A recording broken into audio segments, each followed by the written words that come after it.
감사합니다. 이렇게 아침 일찍부터 자리를 빛내주셔서 감사합니다.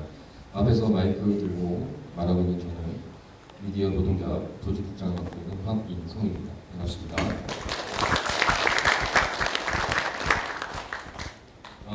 KBS 미디어 노동조합에서는 무더위를 버텨내시고 녹록지 않은 사업 환경에서 애쓰시고 계신 우리 임직원 여러분들을 위해 작은아마는 힐링을 위해 보양영양을 준비하였습니다. 많은 분들 아시겠지만 오늘 강연해 주실 박경철님을 소개해드리면 박경철님은 경북 안동에 있는 안동 신세계 연합클리닉 원장님이십니다. 하지만 저희들에게는 시골의사의 부자경제, 시골의사 박경철의 자기혁명, 운명의 백국 그리스 저자로 더 유명하십니다. 또 2008년 11월부터 2011년 9월까지 3년 동안 KBS 1라디오 박경철의 경제 포커스 방송을 진행하신 바도 있습니다. 행사장에 들어오시다가 행운권을 받으셨을 겁니다. 받으셨죠? 네, 그 자리번호가 아니라 행운권입니다. 오늘 끝나고 박경철 원장님께서 직접 사인해 주신 행운권 추첨을 통해서 책도 선물해드리는 시간을 갖도록 하겠습니다. 그럼 오늘 강연해 주실 박경철 원장님을 무대로 모시겠습니다. 큰 박수로 환영해 주시기 바랍니다.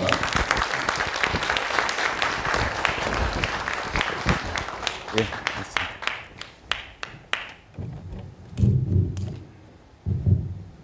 반갑습니다. 오늘 주제가 저한테 1시간 반의 시간을 주셨는데요. 이게 무슨 말씀을 드리는 게 좋을까 하다가 여기 이제 KBS 미디어니까 제가 요즘 제가 하고 있는 일을 주제로 같이 말씀을 나누면 같이 이제 대화할 수 있는 계기가 될 것 같아서 주제를 대학 가서 대학생들한테 강의하는 주제를 지금 그냥 들고 왔습니다. 이거 주제 말씀드리기 전에 그냥 먼저 제 이야기 말씀드리면 요즘 제가 이제 누가 이제 요즘 너 뭐하고 사냐 이렇게 물으면 그냥 놀러 다닌다 이렇게 얘기를 하거든요.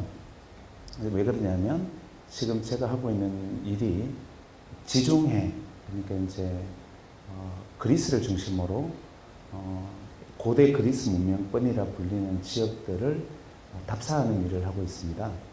그러니까 그리스에서도 컴파스를 이렇게 크게 돌리면요, 남부 스페인, 남부 프랑스, 이탈리아 전역, 그 다음에 이집트를 포함한 북아프리카, 지금 한참 분쟁 지역이 팔레스타인 일대, 그다음 터키와 이란, 위쪽으로 우크라이나 동유럽에 이르는 이 일대 지역이 우리가 옛날에 한민족의 문화권 그런 위에 요하까지 이렇게 생각하듯이 고대 그리스 문명권 하면 이제 그 인근을 고대 그리스 문명권이라 부르는데 이 지역을 지금 계속 답사하고 있는 중입니다.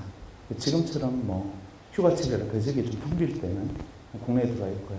그쪽에 휴가철이 끝나면 다시 또 나가고 이런 일을 지금 3년째 반복하고 있는데 이렇게 여행을 다닌 지가 3년 정도 됐습니다. 원래 여행 계획을 제가 잡기로는 10년을 잡았었는데요. 10년 중에 한 3년 정도로 소화를 했고 앞으로 한 7년 정도 더 계속 답사를 다닐 생각입니다. 부러우시죠? 염장되는다는 생각 드시죠? 더운데. 보통 휴가 내가지고 어디 한 군데 지역에 여행 갔다 오기도 시간 내기가 만만치 않은데 지금 직장인들 앞에서 염장 일어나면 이런 생각 드실 텐데 제가 이제 팔자가 좋아서 그런가 봅니다. 근데 이제 이런 이야기를 주변 사람들이 알면 제가 제일 먼저 반문하는 게 뭐냐 하면 그래도 좋겠다. 그 다음에 두 번째 바로 질문하기를 내게 만약에 한 10년 정도 해외여행할 수 있는 기회비용과 시간이 있다면 나라면 대서양과 태평양을 건너서 세계 일주를 2번이라도 하지 그렇게 한 지역만 죽자고 그렇게 가면서 다쳐다니는 거 좀 억울하지 않냐. 또 혹시 그리스에 무슨 부적절한 관계 만들어놨냐 이런 얘기들을 엉망합니다.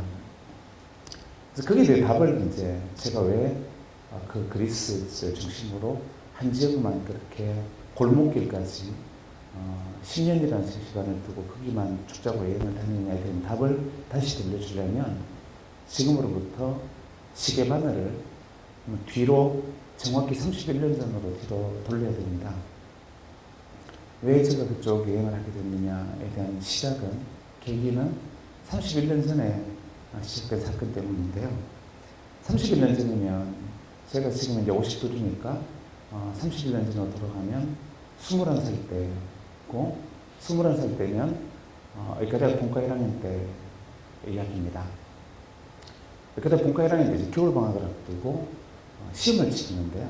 학교 다니실 때를 다 떠올려 보시면 그 학기말고사 겨울방학을 앞둔 학기말고사는 되게 시험이 좀 길지 않습니까? 중요한 시험이고 의대는 보통 한 3주 정도 시험을 칩니다. 마지막 기말고사는.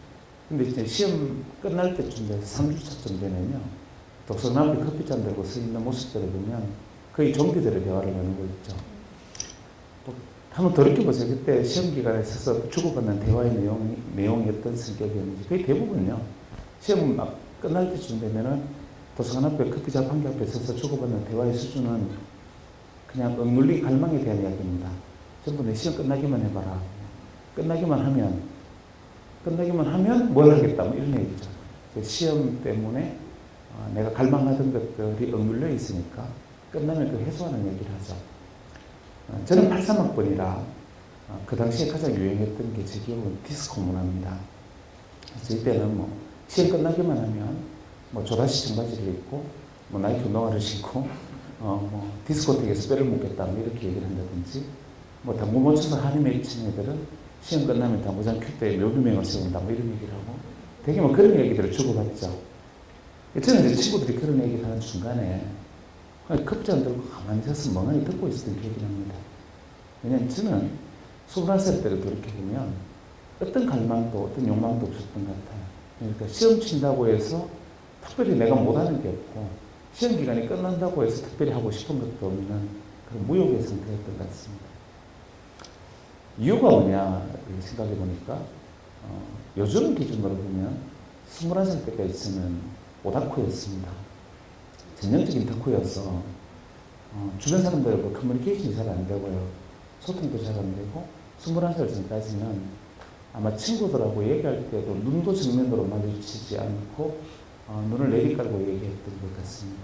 요즘으로 치면 사회성이 굉장히 떨어지는 정도였을 거고 아마 초중고등학교 때는 요즘 기준으로 왕따에 해당되는 그런 정도 성격을 저는 가지고 있었다고 생각합니다. 그래서 가끔 이제 그때 중고등학교 때 친구들이 저를 만나면요. 굉장히 당황합니다. 지금 여기서 이렇게 마이크 들고 쓰고 이런 걸 보면 뭐 둘이서 눈도 못 마주치던 애가 수천 명하고 같이 뭐 강연하고 뭐 이렇게 돌아다니는 거 보면 인간이 저렇게 뒤집힐 수 있다는 데 대해서 굉장히 경악을 하는데 제가 그때 왜 왕따였던가를 말씀드리면 지금은 부끄럽지 않으니까 편하게 말씀드릴 것 같아요. 제가 굉장히 치명적인 결함이 하나 있는데 지금은 이제 뭐 여기 제 또래도 계실지 모르겠는데 계신 것 같은데 사실 뭐 피차 못하는 게 있죠. 뭐냐면 이제 운동. 저는 운동을 전혀 못합니다. 어떤 운동을 못하느냐 하면 축구, 농구, 야구, 배구 같은 구기운동뿐만이 아니라 저는 원래 평생은 제가 하지 못하는 일이 달리지를 못합니다. 저는 뛰면은 바로 넘어집니다. 균형을 잘 못 잡았어요. 그래서 어릴 때는 100m 달리기를 하면요. 전력 질주를 하겠다고 마음먹으면 한 5번 정도 넘어져야 꼴이 나고요.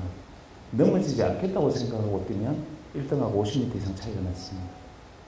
그러니까 뛰는 일을 아무것도 할 수가 없으니까 어떤 놀이도 어떤 운동도 할 수가 없었어요. 심지어는 아주 중학교 때만 해도 걷다가도 넘어질 정도로 심의 균형 잡는 게 힘들어서 몸이 똑바로 서 있는 균형을 잘 못 잡았습니다. 근데 50대니까 별로 부끄럽지 않아요. 피차 운동 못 하니까. 그때는 이제 그 결함이 굉장히 치명적이었습니다. 지금은 뭐 제가 이렇게 말씀드리니까 뭐 운동 못 할 수 있지 생각하실지 모르겠지만 사실 초중고등학교를 거치는 남자아이에게는 굉장히 결정적인 결함이고 정말 죽고 싶을 만큼 고통스러운 일이죠. 체육시간이든 뭐 놀이시간이든 아무것도 할 수가 없으니까. 중학교 때 하도 넘어지니까 그때는 좀 온 무릎이 까여있으니 조금만 뭐 이렇게 하면 넘어지고 그러니까 제 어머니가 제 중학교 때 70년대에 동네 병원에 정형외과 데려가셨어요. 근데 그때 정형외과 선생님 말씀이 아직 기억이 납니다. 그러니까 손해하고 척추 이렇게 경추 쪽에 손해 쪽에 문제가 굉장히 있을 가능성이 높아서 대학병원 가서 검사를 해보라 이야기를 듣고 70년대 대구 경북대학 병원 가서 검사를 했는데 지금은 이제 MRI나 이런 것들이 있으니까 뭐 그냥 사진 찍으면 되는데 그때는 MRI 같은 거 CT가 없을 때지 않습니까? 그래서 그때 허리에다가 거의 스트로우만한 바늘을 꽂고 약을 집어넣은 다음에 한 2시간 정도 엑스레이 기계에서 빙글빙글 돌리면서 사진을 찍는데 그게 얼마나 고통스러웠던지 제가 나중에 웹바이스가 돼가지고 환자 등에 이제 척추 마취를 할 때 아직도 제 손에 땀이 납니다. 그때 그 고통이 생각이 나서. 하여튼 그렇게 굉장히 혹독한 검사를 했던 기억이 납니다. 사진도 어마어마한 사진을 찍었고요, 그 시대에. 그렇게 굉장히 고생하고 2주 후에 검사 결과를 보러 갔는데요. 담당 교수님 얼굴에 생각나요. 가서 병원에 가서 선생님 앞에 섰더니 그 선생님이 너무 평화롭고 인자한 표정으로 아무 이상이 없다는 거예요. 그 순간 책상 위에 뛰어올라와서 넥타이로 목을 조르고 싶었는데 그때 제가 하나 배운 바가 있습니다. 의사가 환자한테 이상 없다는 이야기도 조심해서 해야 된다는 걸 알았어요. 지금도 마찬가지잖아요. 여러분들은 병원 가셨는데요. 의사가 계속 이렇게 갸우뚱하면서 검사하자 자꾸 이러면 죽을 병에 걸린 줄 알고 집에 가서 그냥 지옥 같은 시간을 보낼 거 아니에요. 그런데 결과 보러 갔는데 태연하게 웃으면서 괜찮아요 이러면 한 쥐박고 싶을 것 같아요. 그래서 괜찮다고 말할 때도 심각하게 말하자. 제가 그때 배운 건데 어쨌거나 그때 선생님이 이상이 없다 하시면서 반 농담 반 진담으로 자꾸 넘어지는 이유가 선생님 추측컨대는 아직 어려서 골격이 충분히 성장하지 않았는데 너는 다른 아이들에 비해서 두개골의 성장이 지나치게 빠르다. 그래서 무게중심이 위쪽에 있어서 균형을 잘 못 잡는 것 같다 이렇게 얘기를 했어요. 그러면서 나이가 들면 그냥 해결된다. 그냥 나이가 들면 덩치가 커질 거고 사람 머리가 크면 한계가 있으니까 나중에 덩치가 커지면 어른이 되면 괜찮아지는 문제인데 네가 의식하니까 더 넘어진다 이렇게 얘기를 하셨고 우선 이 문제를 해결하기 위한 제일 좋은 방법은 어른이 될 때까지 살을 찌우라고 하셨어요. 그래서 중학교 때 맹렬하게 살을 찌웠던 기억이 나요. 그래서 중학교 졸업할 때 고등학교 졸업할 때 항상 전교 1등을 줘야겠어요. 몸무게. 근데 실제로 그렇게 살을 찌우니까 넘어지는 게 좀 덜했어요. 덜하긴 했지만 운동은 전혀 못했고요. 근데 성인이 돼가지고 문제가 선생님 말씀과 달리 충분히 골격이 성장했음에도 불구하고 두개골 성장이 멈추질 않았어요.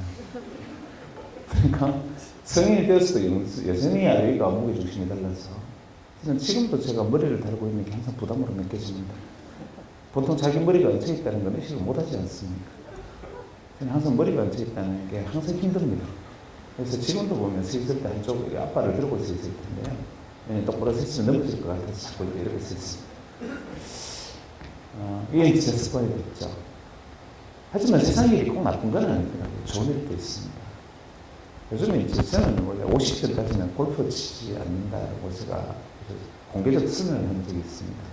시간 낭비, 엄청난 기회에 대한 시간 낭비를 젊은 시간에 할 필요가 없다. 지금 50전은 안 한다 했는데 이제 50 넘어서 이제 뭐 친구들하고 해서 올리려니까 골프를 한번 배워본 적이 있습니다. 한 1년 전에 배웠어요. 처음으로 배웠는데 제가 딱 한 가지 그때 제가 재능을 발견했습니다. 의사를 하려면 골프 선수 배웠다는 거. 너무 잘 칩니다. 1년밖에 안 됐는데 제가 운동 잘한다는 자랑을 처음 하는데요. 1년 만에 1년 지금 한 6개월 됐는데 벌써 싱글 플레이어가 되고요. 그냥 홀인원 이걸 이런 거 밥 먹듯이 하고요. 주변 사람들이 제 스포츠 능력에 두려움을 느낄 정도입니다. 제가 골프를 왜 이렇게 잘 치나 생각을 했더니 저는 헤드업해야 됩니다.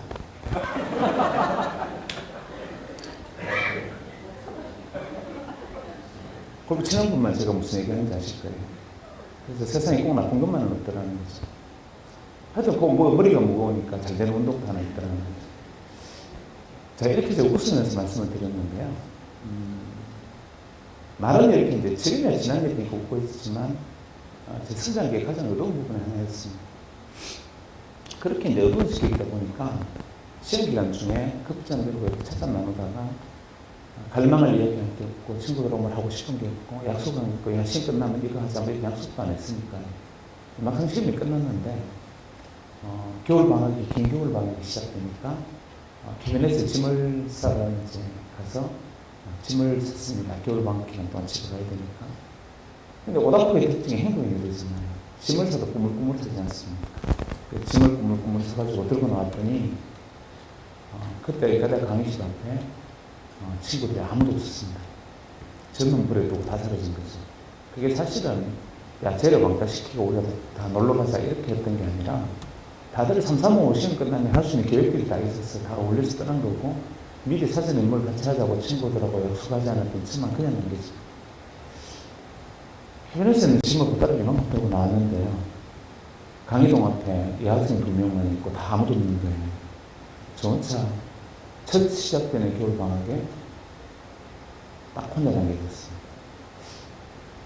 그래서 가방 2개를 들고 짐 들고 이렇게 책 들고 이렇게 캠퍼스 걸어 내려오는데 그때 툰드라에 부는 바람처럼 긴장을 스쳐갔던 서늘한 어떤 외로움과 외로움 같은 것들 저는 평생 아직까지 그 느낌을 기억을 하고 있어요.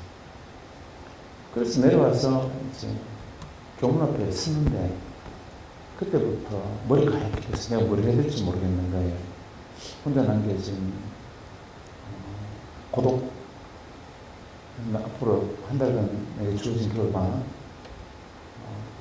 내일이면 다시 진짜서 고향 내려가서 일을 좀 도와야 되는데 지금 이 순간 내가 뭘 해야 될지 라는 생각이 전혀 들지가 않아서 잠시 고민하다가 할 수 없다. 내일 집에 가야 되니까 오늘은 책이나 한권 사서 읽자고 시간 쓰기나 한권 사자고 앞에 있는 스승문을 열고 들어갔습니다. 만약 누군가 이 장면을 목격을 했으면요 어떻게 생각했을까요?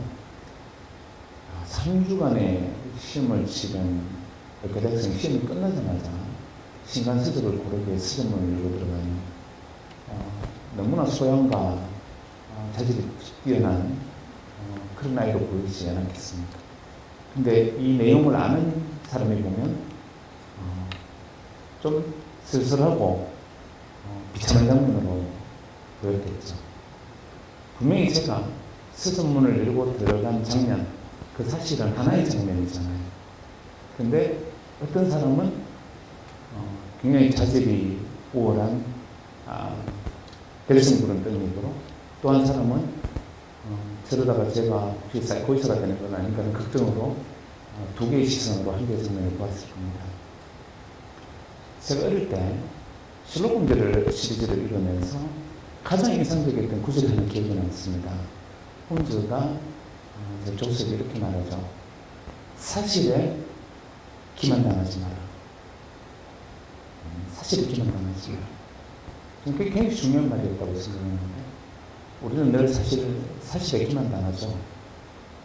내가 신문에서 보았으니까, 내가 읽었으니까, 내가 들었으니까, 내 눈으로 목격했으니까 이건 진실이라고 생각하죠. 내가 어떤 사람이 어떤 장면을 봤어요. 이게 진실이에요. 나는 봤으니까. 내가 신문에서 읽었어요. 이게 진실이라고 얘기해요. 나와 생각과 치는 경향성이 맞는 사람과 대화 속에 어떤 이야기를 확인했어요. 이건 진실이라 생각하죠. 하지만 사실 내가 목격한 것은 사실에 불과하죠. 진실은 늘 사실 너머에 있고요. 진실은 그 사실 뒤에 있는 거잖아요.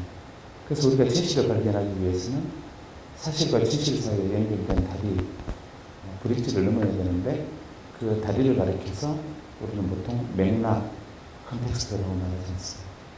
그래서 어떤 사실을 목격하면 맥락의 다리를 건너 진실에 접근해서 그 진실을 발견한 다음 그 진실을 용기 있게 세상에 드러내는 자, 우리는 이것을 보통 지식인 이렇게 부를 텐데요.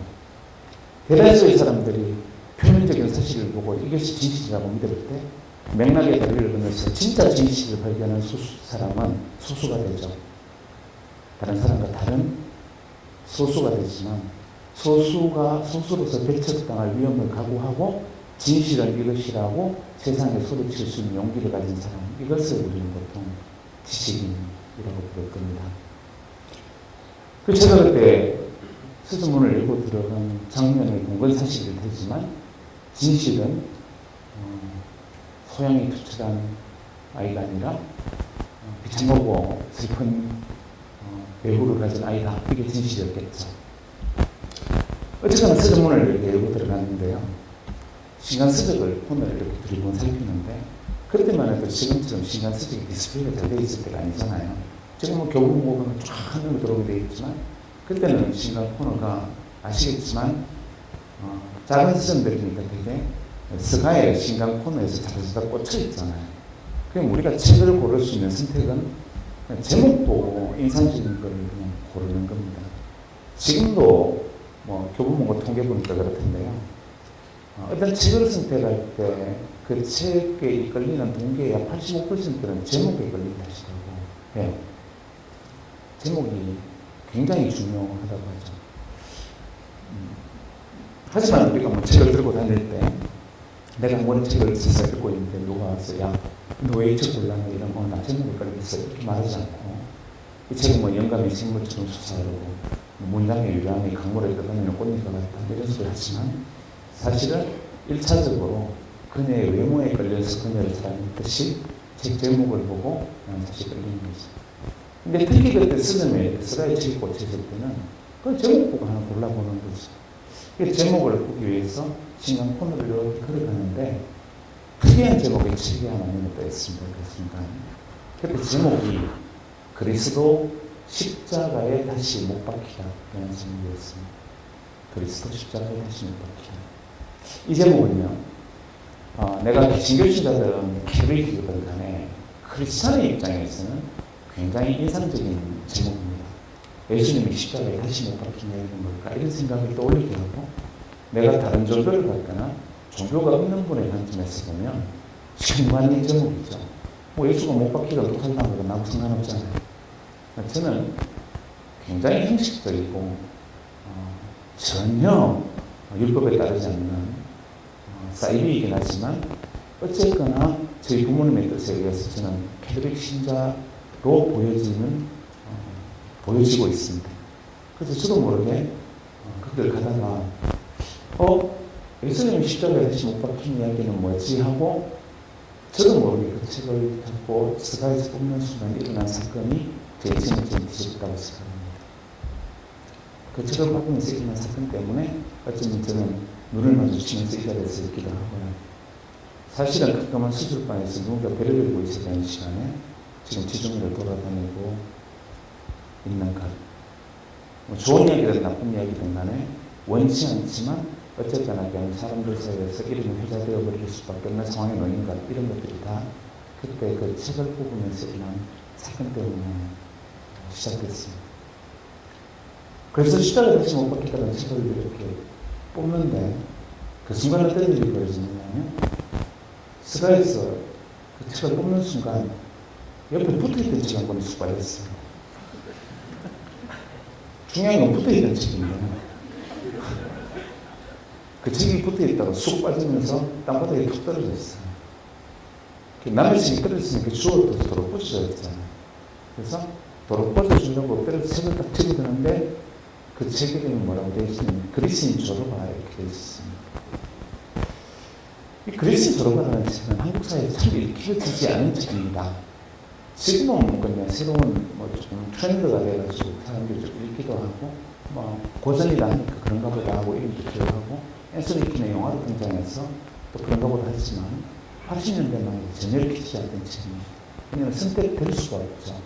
제목이 그리스인 조로가인데 글로 가서 됐습니까? 지금이야 고전이라고 많이 들으니까 멋있는 제목처럼 여겨질지 모르겠지만 역지사지로 그리스 서점에 한국인 박경철 이런 책이 있다 생각해보세요. 아무도 안 살 거는 그것처럼 80년대 그리스인 조로가는 전혀 주목받지도 읽혀지지도 않은 책이었고 그때 제대로 된 번역이 처음 나왔을 때입니다. 저도 당연히 선택하지 않았을 겁니다. 그 제목의 책은. 근데 붙어있다 떨어지는 바람에 주워들었는데 표지도 이상하고 제목도 이상하고 책도 허접해버렸어요. 근데 도로 꽂아나가 보니까 저자 제목이 눈에 띄어 있는데 저자 제목이 인쇄가 잘못되어 있었습니다. 이름이 니코스 카잔차 키스 이렇게 되어 있어요. 그래서 저는 카잔차 스키를 인쇄가 잘못됐고 제목마다 이렇게 이름마저 이렇게 했을까 하고 표지를 제껴서 아내도 그런가 이렇게 봤는데 그게 아니라 진짜 이름이 스키가 아니라 키스예요. 니코스 카란체스 키스인데 뒤에 저자 설명을 읽어보니까 약간 60년 전에 활동했던 그리스 작가인데 문제는 이분이 그 속에 노벨 문학상을 무려 5번이나 받을 뻔했다라고 되어 있어요. 그러면서 매번 받을 뻔했는데 거의 확정되었다가도 철회되고 보류됐던 이유가 뭐라고 되어 있느냐면 이분은 이제 국민의 99%가 기독교 신자인 그리스에서 태어났음에도 불구하고 작품 속에 반기독교적 정서가 너무 짙게 깔려 있어서 자기 조국인 그리스 정교회에서는 공식적으로 파문을 당했고요. 이 작가가 사망했을 때 그리스 정교회 반대로 본토에 그의 묘지를 세우는 것조차 허락되지 않았다는 거예요. 그리고 로마 교황청에서도 이분 작품 중에 2권을 금수로 지정해서 교인들을 읽지 못하게 했다는 거예요. 이걸 보는 순간 이 오다쿠의 정서를 확 건드렸습니다. 도대체 무슨 악마적인 내용이 있길래 이런 정도까지 배척당했을까 주류 기독교 문화에서. 그때 외로이 외톨이가 되어있던 제 기분과 주류에서 배제되어있던 반기독교적 작가로 낙인찍힌 이 사람의 체제가 순간적으로 스파크를 이렇게 했던 것 같아요. 그래서 저도 모르게 도색잡지 양반을 사는 기분으로 배척했었습니다. 그리고 자취방으로 돌아왔습니다. 그 다음에 제가 이제 아침 첫차로 고향 내려갈 생각이었으니까요. 자취방에 가서 라면 하나 끓여 먹고 이제 엎드려서 책을 읽기 시작했습니다. 내일 집에 책 읽고 집에 가면 되니까. 그런데 밤새 책을 다 읽고요. 아직 캄캄한데 안 돼. 새벽이 됐을 것 같다. 집에 가서 이제 차 타고 가면 되겠다 하고 책 다 읽고 난 다음에 시계를 보았는데 책을 읽기 시작한 시간에 그 전날, 그러니까 오후 한 2, 3시 됐을 겁니다. 시간 끝나고 오후 2, 3시에 책을 읽기 시작했는데 새벽에 집에 가야겠다고 시계를 봤더니 놀랍게도 그 다음날 밤 10시 반이었던 기억이 있습니다. 그러니까 하루 반나절 반을 그냥 꼬박 그 책에 온전한 몰입의 상태에 들어가 있을 때가 있습니다. 분명히 중간에 화장실에도 다녀왔을 거고 물도 마실 게 없지만 그런 기억조차 없을 정도로 온전한 몰입이었고요. 제가 겨울방학이 되는 배경이 전국 중고등학생들을 대상으로 독서라는 주제 강연을 10년째 해오고 있는데 거기서 제 생에 가장 완전했던 독서 체험의 사례로 아이들한테 이야기를 들려줍니다. 저는 그전 20년간 책을 읽으면서 그런 몰입의 경험을 해본 적이 없고요. 이후 30년간 책을 읽으면서 그런 몰입을 경험해 본 적이 있습니다. 스탄파이 정호군처럼 그 완벽한 몰입 속에 있었던 것 같습니다. 그래서 그 전날 오후 3시에서 그 다음날 밤 10시간까지 완전하게 그 책에 하나로 일체가 된 몰라의 경험을 했던 것이 제 생에 처음이자 마지막, 어쩌면 이후에 한 번쯤 더 그런 경험이 있었으면 좋겠는데 제 생에 유일했던 경험이었습니다. 그 책을 읽는 내내 어떤 감정이었는지를 언어로 표현하기는 좀 어렵습니다. 미디어 나오기 시작해 잘 아시겠지만 우리가 사람의 감정과 마음은 장자 말대로 마음은 말로 다 옮길 수가 없고 또 말은 글로 다 옮길 수가 없죠.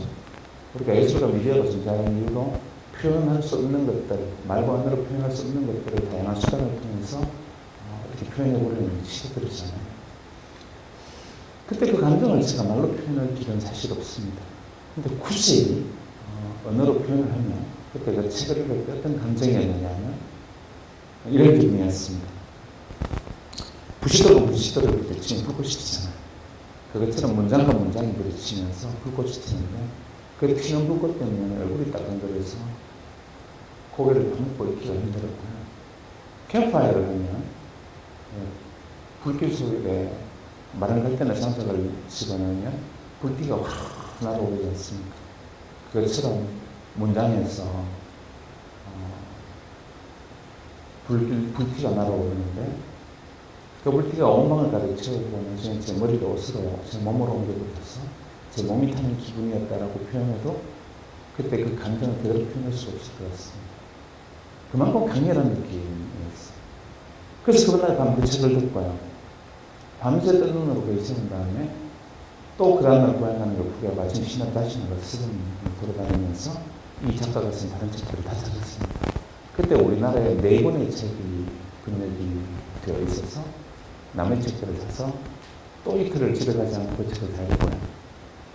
그 다음에 갈망이 있어서 다른 작품들, 번역은 안 되어 있지만 다른 작품이 뭐 있나 찾아보니까 이분의 일생에 걸쳐서 60여 권 정도의 작품을 썼는데요.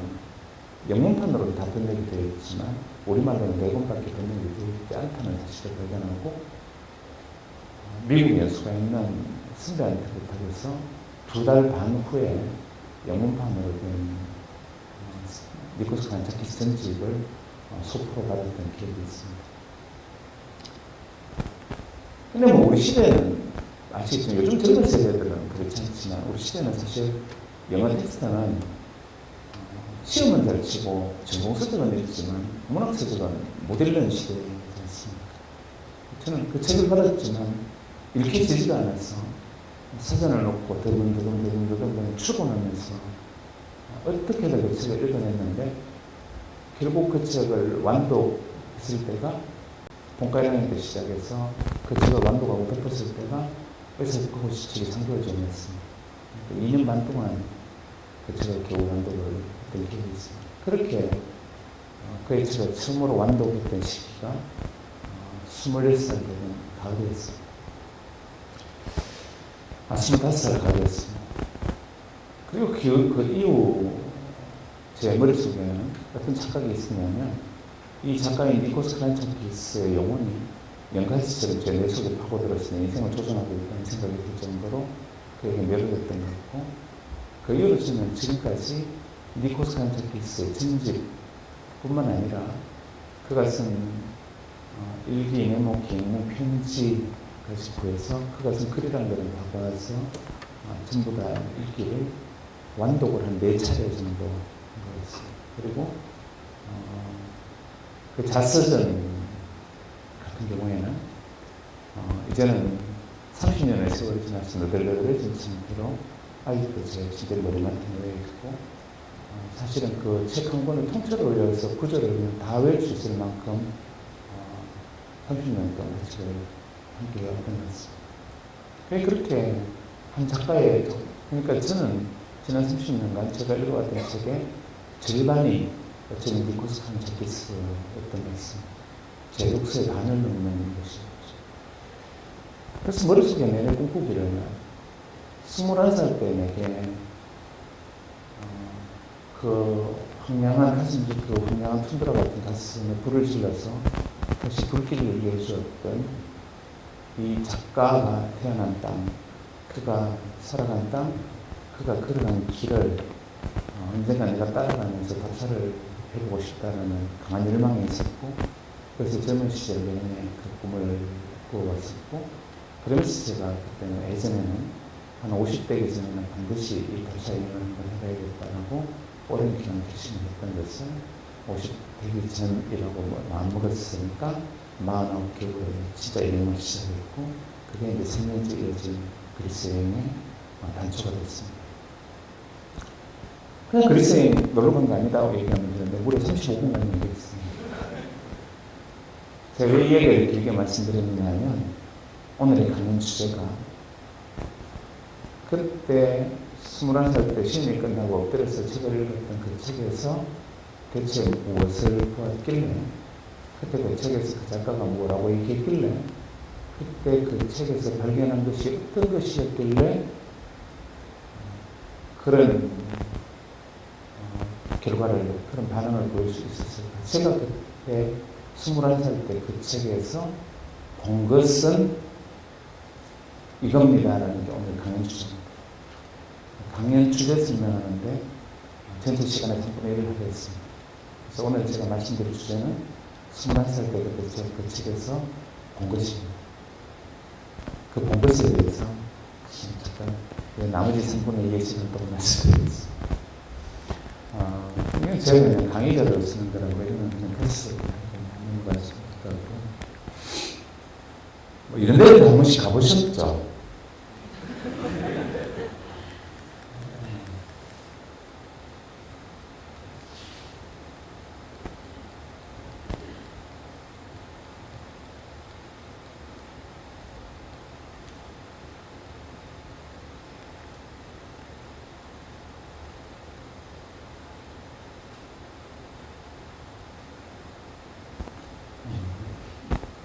잘 아시겠지만 만화영화 징계입니다. 저작년 대한민국을 들어서도 흔들었던 20, 30대 모래시계라 불렸던 작품이죠. 최초로 한일 양국 동시 상영되었던 만화영화고요. 좀 과장으로 이 만화영화가 상영되던 밤에 홍대 거리에 아이들이 보이지 않는다는 얘기가 될 정도로 대단한 열풍을 불러일으켰습니다. 이 만화영화가 얼마나 대단한 열풍이었으면 신문에서 관용구로 예를 들어서 야구 못했던 하나가 갑자기 야구를 잘하면 진격의 하나 이렇게 진격의라는 말이 우리한테 관용구로 쓰이게 된 계기는 바로 이 만화영화의 열풍이죠. 보통 우리가 소비하는 새로 등장하는 관용구들이 등장하면 그것을 유행어처럼 따라서 나도 사용하는 것이 중요한 게 아니라 이 새로운 관용구가 사회적 현상이 된 배경은 무엇인가를 지켜보는 것들은 굉장히 중요합니다. 그런 것들을 크리티컬 애널라이즈, 그러니까 비판적 분석을 통해서 이것이 형성된 과정을 들여다보면 오늘 사회에 내갈 수 있는 공간의 모습이 보인다. 이렇게 얘기하기도 하죠. 이 만화영화 진격의 의미는 어쨌거나 제 세대에 속한 분들은 거의 대부분 저게 뭐야? 라고만 반응하시는 게 당연하고요. 아마 여기 있는 젊은 직원들 중에 제 생각에 한 6분 정도가 이 만화영화 열광적인 팬이었던 분이 계실 거라고 생각합니다. 만화영화 진격의 거인 보신 분만 손들어 주시겠어요? 역시 제 친자대로 딱 여러분들이 손들게 하는 분만큼 손을 들었습니다. 세대, 제너레이션 갭을 보여주는 완벽한 기준이 되는 만화입니다. 이 만화영화는요, 보신 분 아시겠지만 의없습니다. 일본 만화답게 어디서 왔는지 왜 왔는지 모르는 괴물이 나타나서 그냥 사람을 잡아먹어요. 만화답게 그냥 잡아먹는 게 아니라 인류를 다 잡아먹었어요. 그리고 남은 인류가 요만큼입니다. 인류는 성 속에 숨어있죠. 근데 성벽이 하나씩 돌파되면서 나머지도 이제 거의 다 잡아먹기 직전까지 갑니다. 이때 남은 인류에게 선택은 이겁니다. 전 인류가 다 잡아먹히고 할 짓 다 해봤지만 꼼짝도 못하는 생각을 해보세요. 사람은 요만합니다. 괴물이 이만합니다. 상대가 되겠습니까? 선택은 세 가지가 있어요. 이제 괴물이 나한테까지 왔습니다. 잘 도망왔는데 지금까지. 자, 괴물이 다가왔어요. 그리고 어떻게 하시겠습니까? 나도 지쳤다. 죽이면 죽이고 살리면 살려라. 자포자기해서 그냥 퍼뜨릴 수 있겠다. 하나의 선택이 있을 거고요. 두 번째는 이래주거나 저래주거나 마찬가지니까 깨끗이 내고 주겠다고 괴물에게 먼저 덤비는 겁니다. 세 번째는 조금 더 살겠다고 또 도망가는 거죠. 도망가도 죽고 덤벼도 죽고 가만히 있어도 죽습니다. 덤비면 제일 먼저 죽어요. 이 만화는요, 이게 주인공인가 싶으면 제일 먼저 죽습니다. 이게 덤비려고 계획 세우는 거 보면 되게 주인공이라고 생각하잖아요. 근데 이게 제일 먼저 죽어요. 주인공이 제일 먼저 죽는 만화입니다. 그러니까 덤비면 바로 죽습니다. 대신 객소리를 내고 죽어요. 가만히 있으면 쓸데없는 데 힘쓰지 않고 그 다음에 죽어요. 도망가면 조금 더 사는데 어차피 결국은 죽어요. 여러분에게 세 가지의 선택만 있는 완벽한 디스토피아의 세계입니다. 이런 디스토피아를 그린 것들은 드로워드 같은 작품들도 있을 수 있고 최근에 매드맥스 같은 작품들도 있고 수많은 디스토피아를 그린 세계는 있지만 그 디스토피아 속에서 우리는 늘 그래도 작은 신랄 같은 희망들을 그려내는 작품들만 우리는 보아봤죠. 이 만화에는 완벽한 디스토피아입니다. 여러분의 선택은 세 가지입니다. 하고 덤벼서 바로 죽느냐? 네 맘대로 해라고 단히 죽느냐? 크게서 또 도망가서 조금 더 사느냐? 어떻게 하시겠습니까? 조사 한번 해볼까요? 덤비겠다. 손 한번 들어보시겠어요? 일단 덤비겠다. 서슴없이 위성 들지 마시고 덤벼봐야 안 되는데 그냥 가만히 있으라고 손 한번 들어보시죠. 부끄러운 거 하나도 없습니다. 그래도 사람이니까 싸우는 데면 도망가게 돼 있다. 나도 도망간다. 이것을 삶은 똑같습니다. 3분의 1, 3분의 1, 3분의 1. 이런 절망적 상황은 어떤 것일까요? 완벽한 것입니다. 어떤 희망도 한 줄기 빛도 없는 완전한 절망. 이 만화의 배경입니다. 근데 이 만화의 주제가가요. 여러분 아실지 모르겠지만 세상에 홍대 노래방에 있어요. 그해 가장 많이 불린 외국어 노래 1위가 헤이 주드를 제치고 이 만화의 주제가가 가장 많이 불린 외국어 노래 1위를 했습니다. 그까지 몰라셨죠? 이 만화의 주제가가 홍련의 화살을 부르는데 좀 심장을 두근두근하게 힘이 좀 있습니다.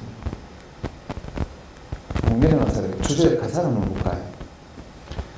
지발 핀고 제 이름도 모른 채 땅에 떨어진 새는 바람을 고대합니다. 하지만 기도한다고 해서 달라질 것은 아무것도 없다. 만약 지금 이 상황을 내가 견딜 수 없다면, 바꾸고 싶다면, 그래도 싸우려는 각오를 갖는 것. 그것이 그것뿐이라는 거지. 내가 그래서 싸워서 이길 수 있다 없다도 중요한 게 아니고, 지금 현재 내 처지가 어떻게 공부하는 것도 중요한 게 아니고, 땅에 떨어진 새는 대개는 바람을 고대하는 거야. 하지만 기도한다고 해서 달라질 것은 아무것도 없다. 내가 이 상황이 바뀌기를 원치 않는다면 모르겠어요. 그래도 내가 이 상황이 바뀌기를 바란다면 내가 할 수 있는 일은 싸우려는 각오를 갖는 것, 그 의지를 갖는 것, 그 의지를 잃지 않는 단지 그것뿐이다. 이 노래 가사입니다. 이 노래 가사가 한일양국의 수많은 젊은이들의 가슴을 흔들어 놓았는데요. 자, 이 만화 영화의 배경, 한일양국을 동시에 흔들었던 이 만화 영화의 배경이 어디에서 시작될까를 들여다보면 놀랍게도 이 만화 영화의 배경은 3000년 전에 어떤 장면에서 시작합니다. 3000년 전에 여기 서쪽으로 쫙 날아가서 수지 날아가면 지중해라는 바다가 나오죠. 지금 제가 열심히 다니는 곳인데요. 본인 지중해 하면 떠오르는 게 로맨틱 뭐 이런 단어잖아요. 정말 아름답습니다. 지중해 바다는요, 특히 저녁 7시, 8시 해질 때 특정 지역, 뭐 그리스는 수니온이라든지 뭐 산토리니라든지 뭐 이런 데서 그 떨어지는 석양을 이렇게 바라보고 있으면 왜 신화가 만들어질 수밖에 없는지, 왜 인간이 여기서 신화를 만들어내고 이 바다에 도취될 수밖에 없는지를 한눈에 알 수 있어요. 호메로스는 그 석양이 떨어지는 그 바다를 보고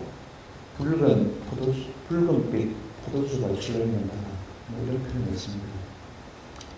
실제 저녁 7시, 8시 사이에 수영곳에서 이렇게 바다를 바라보면 정말 질 좋은 레드와인이 출렁출렁출렁출렁합니다. 매우 아름답죠. 그러니까 이 바다는 로맨스가 많죠. 뭐 대표적인 로맨스가 신바가 모나시스가 케네디 미방인 제프리 케네디를 초대해서 산타마리아 오페라는 유명한 하얀색 전 세계에서 가장 큰 흰색 요트 위에 초대한 다음에 프로포즈한 사건이죠. 그 헤어지는 시간에 붉은색 와인이 출렁거리는 바다에 의해서 프로포즈를 딱 하자마자 하늘에서 비행기가 나타나서 10만 종의 장구리를 부르잖아요. 세상에 그 10만 송의 장미꽃불이 하늘에서 날립니다. 바다는 붉은 와인이 출렁거리죠. 흰색 요트에서 프로포즈를 하느니 우리가 보통 프로포즈 하면 일단 이 정도는 해야 됩니다. 그래서 요즘 미혼께서도 계시면요, 괜히 뭐 레스토랑을 빌려가지고 바이올리니스트 빌려서 연주하면서 프로포즈 한다고 그러면 이런 건 프로포즈 아니다 할 정도로 로맨틱한 이야기들이 많은 것이죠. 근데 이 바다가 지금은 그렇게 로맨틱한 바다지만 3000년 전에는 늘 모든 지역이 그렇듯이 야만의 바다였습니다. 우리 지금 뭐 해난강도 30년 전에 외국 가는 바다는 야만의 바다 아니고 있습니다. 근데 그때는 정말 야만의 바다였습니다. 이 바다에는 두 개의 반도가 있는데 서쪽에는 장화 모양의 이탈리아 반도가 있고 동쪽에는 개구리 모양의 발칸 반도가 있죠. 이 발칸 반도의 끝에 그리스라는 나라가 있고 한국과 일본처럼 고에게라는 바다를 보는 터키가 있습니다. 이 발칸반도의 끝에는 그리스라는 땅, 독특한 땅이에요. 그 동일 위로상에 이렇게 말을 보면요. 이탈리아도 그렇고, 특히 아나톨리아도 그렇고요. 세계에서 가장 질이 좋은 밀이 생산되는 지역입니다. 특히 아나톨리아 평원에서 나는 밀은요, 전 세계에서 가장 질이 좋죠. 여러분, 특히 여행하시다 보면, 대충 구운 빵을 뜯으면 빵이 마치 떡처럼 찢어지잖아요. 그 특히 사람들이 구운 빵 보면, 우리 돈으로 1,000원짜리 하나 사가지고 가지고 배당수 주면서 다니면, 물하고 이것만 먹어도 하루 종일 행복하게 먹거든요. 빵 맛이 좋은데, 그 빵 맛이 아니라 밀 맛이 좋습니다. 전 세계에서 가장 희한하게 동일인데요. 바로 1시간 거리에 있는, 비행기로 1시간 거리에 있는 바다를 딱 하면서 그리스 땅에 따라 걸었으면, 그리스는 어떤 곡물도 재배되지 않는 땅입니다. 그럼 저주받은 땅이에요. 그 땅이 전부 스키지 된 데다가 지표면의 두께가 40cm밖에 되지 않았어요. 평균. 그 땅에는 감자동물도 보리도 재배가 됩니다. 그리스는 곡물 재배가 불가능한 땅입니다. 그래서 그리스 사람들이 살아가는 방식은 그냥 척박한 땅에 자라는 잡초, 겉으로 보면 무지 아름답죠. 푸른 초원이 펼쳐져 있고 아름다운 꽃들이 있습니다. 하지만 곡물은 재배가 합니다. 그리스 사람들이 살아가는 방식은 잡초를 뜯어먹고도 살아가는 짐승인 염소를 키워서 그 염소 젖을 따서 치즈로 만들어 먹거나, 바위 위에 스키함에 뿌려내리는 올리브나무를 키워서 그 기름을 짜서 생활하고, 그 기름을 가지고 바다 건너 캐너머에 가서 밀과 바꾸어 오거나, 아니면 주변에 노락지라고 얕하라고 해적들에서 먹을 것을 구하는 방법밖에 없었어요. 그러니까 3000년 전에 그리스인들은 우리의 신화를 만들어낸 그리스입니다. 아름다운 신화를 만들어냈지만 사실 해적들이었어요. 그러니까 도둑질하면 에르메스도 신으로 만들고요. 전쟁하는 신들도 전부 다 그 신들의 종류가 다 그리스 신들 생각해 보세요. 잡놈들이잖아요. 특히 제우스 같은 경우는 팔남봉꾼이에요. 그게 잡놈입니다. 제우스 하는 짓을 보세요. 하늘에서 뚝뚝 내려보다 이쁜 여자에 이쪽으로 내려보다 좋죠. 저기 저 다낭에 이쁘네. 비스럽게 나서 온 세상에 씨를 뿌리고 다니고 온 세상에 나쁜 짓은 다 하고 마음에 들면 지 마음대로 사람 죽이고 살리고, 그리스 세상의 신 중에 제우스 같은 신을 가진 신은 하나도 없어요. 그 신성이라는 존재가 없고 인간이 가지고 있는 본성을 그대로 갖다 오면 그 최악의 본성이 그리스의 신이잖아요. 왜냐하면 그 신화를 만든 그리스인들이 그때는 해적과 잡놈이었거든요. 그 잡놈들이 만든 잡놈신이 그리스 신이에요. 그러니까 이들이 그런 신화를 만들었죠. 자기들이 해적지라고 하니까 그걸 당연한 신화를 만들었고. 근데 이들이 독특한 이야기를 하나 만들었지 않습니까? 여러분이 잘 아시다시피 자기들 조상이 바다 건너 터키 땅에 있는 지금 페르시아, 그 터키 땅에 있는 트로이라는 도시를 공격했다는 거잖아요.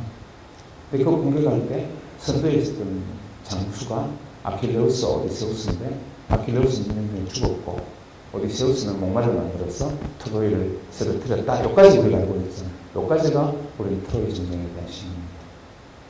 이 트로이 전쟁이 목마를 통해서 트로이를 무너뜨린 다음의 이야기가 오디세이아라고 부르는 오디세우스의 이야기죠. 다시 말하면 목마로 쓰러뜨리기 직전까지 헥토르가 죽을 때까지의 트로이 전쟁의 이야기는 아킬레우스 이야기, 아킬레이아가 되고요. 신화가 무너지고 난 이제 트로이가 무너진 다음에 오디세우스가 집으로 돌아가는 과정은 오디세이아가 되죠. 그래서 이 트로이 전쟁의 이야기는 앞에는 아킬레이아, 뒤에는 오디세이아.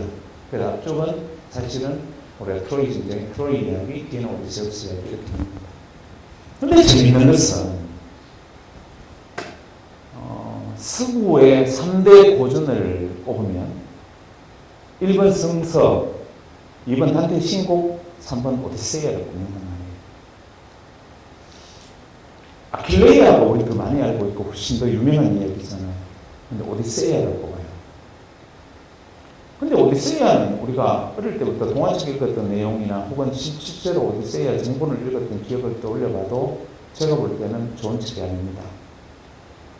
구성도 엉성하고 허접하고 내용도 조잡해요. 맨날 오디세우스가 가다가 괴물 만나서 도망가고 마녀 만나 도망가고 돼지가 됐다가 도망가고 결국 저 집으로 돌아갔다 이게잖아요. 제가 볼 때는 장화홍련전 이런 게 훨씬 더 짜임새가 있고 재밌는 이야기입니다. 근데 이 이야기가 왜 인류사에 고전이 되었을까? 이유는 여기 있겠죠. 오디세우스가 트로이 진전하는 과정에서 헤라와 포세이돈의 승질을 건드리잖아요.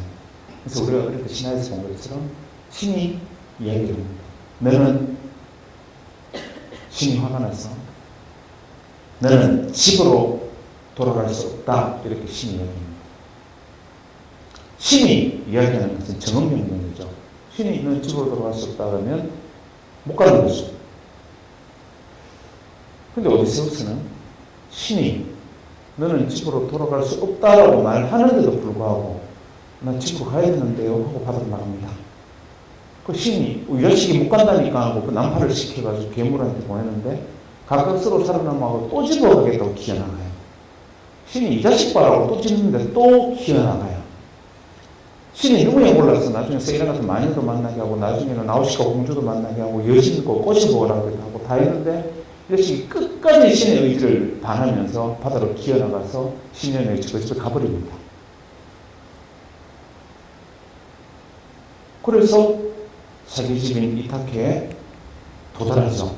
예. 이야기가 전부인데요. 왜 이야기가 엄청난 이야기냐면 우리가 흔히 말하는 고대라고 불리는 시기, 비포 크라이스트 BC, 고대라고 불리는 기원전의 시기의 시대 정신의 가장 핵심 키워드는 데스티니, 운명이죠. 고대인들이 기본적으로 운명적 사고에 사로잡혀 있기 때문에 삶을, 현실의 삶을 살아내는 것이라고 얘기했지 사는 것이라고 생각하지 않았어요.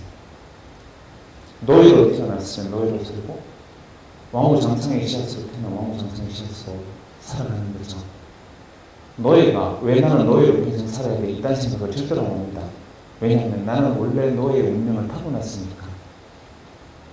즉 운명은 내가 주어진 운명을 충실히 수행함으로써 생은 살아내는 것이고 다만 내 진짜 중요한 것은 신이 내게 준 운명대로 열심히 잘 살아내면 내가 죽고 난 다음에 신 앞에 나아갔을 때 야 너는 노예로 태어나게 했더니 정말 노예답게 잘 살았고 너는 정말 훌륭한 노예 정신을 가졌구나. 다음에는 천주기로 태어나라. 이런 보상을 받는다는 거죠. 그 신이 여호와로 불리면 헤로다이스라는 곳에 보내줄 거고 뭐 그 신이 뭐 라라 불리면 태양의 세계에 보내줄 거고 아우라 마즈다라 불리면 무슨 선한 세상에서는 홀라의 바다에 보내주고 뭐 그 신이 힌두의 신이라면 그 다음에 더 멋진 생활을 보내주겠죠. 즉 현재는 살아내는 것에 불과하잖아요. 그러니까 그 시대는 자기에게 주어진 운명에 충실한 것, 그것이 오늘의 그 시대 정신입니다. 그래서 우리가 역사를 보면 고대의 지배자들이 너무 잔혹하고 잔인해 보이는데 어떻게 인간이 그럴 수가 있지? 그건 너무 당연하죠. 왜냐하면 황제나 이런 경우에도 마찬가지 아니겠습니까?